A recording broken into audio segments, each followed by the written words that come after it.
Hey, it's Christian Petroza with eXp Realty. I wanted to come on here and talk about the three things that I learned during this purchase process about house hacking. Let's dive right into it. The first thing that I learned is that anyone can do this in order to stop paying rent and start becoming an owner of real estate. The key is you need three things to get started and get what's called a pre-approval. The first thing you need is 2 years of taxable income.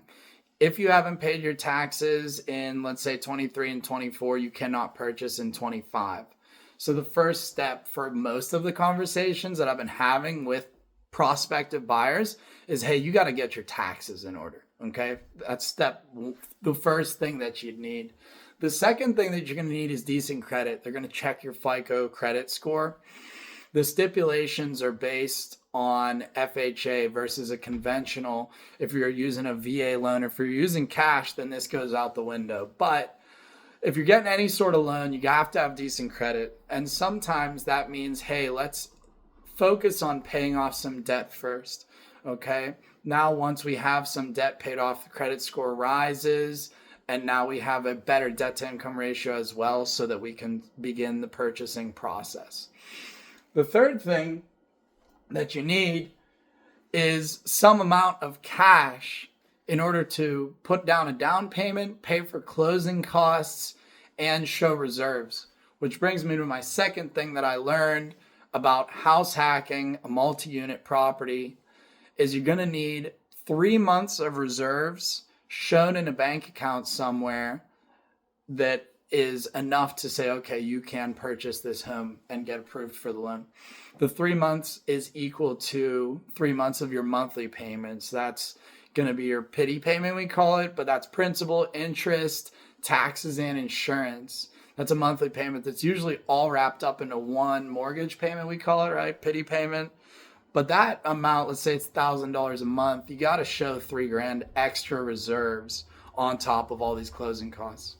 Now, the stipulation here is if you have a great agent and you're negotiating the right deal and finding the right deal with a motivated seller, you should be able to negotiate some of these costs to be conceded. We call it seller concessions, whether it's through a seller assist or through some other sort of, negotiation tactic that we use all the time. The third thing that I learned about a house hack during this process is that you need to find a sweet spot between a very, very expensive house and the cheap houses out there, okay? For example, a house hack means that you're going to lose one of the units of rental income, right? Because you're going to be living in it, so you can't possibly rent it out. Because of that, let's say you get a really expensive house, and let's say that you're only putting down your 5%, 3.5%, okay? Because there's a massive debt service on that other 95% of that principal, rates right now, let's say it's 6.5 to 7%, your monthly payment is going to be upside down because you're only getting 2/3 of your rental income that this property should be getting in, or maybe 3/4 of it. And because of that, if you have a really expensive purchase, let's say you make enough money to get pre-approved for $1 million, well, that debt service is going to totally eat away your cash flow. So you have to look at something that's on the cheaper side when you're looking at a first house hack.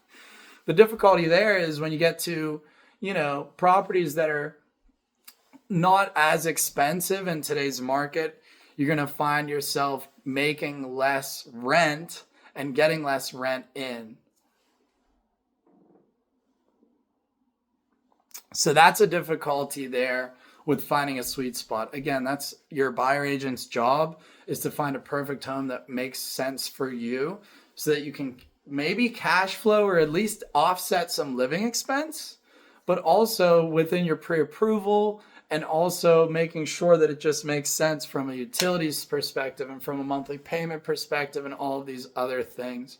So that's the three things I learned about house hacking. Give me a call or text if you'd like to talk more and discuss about what any of this stuff means. See ya.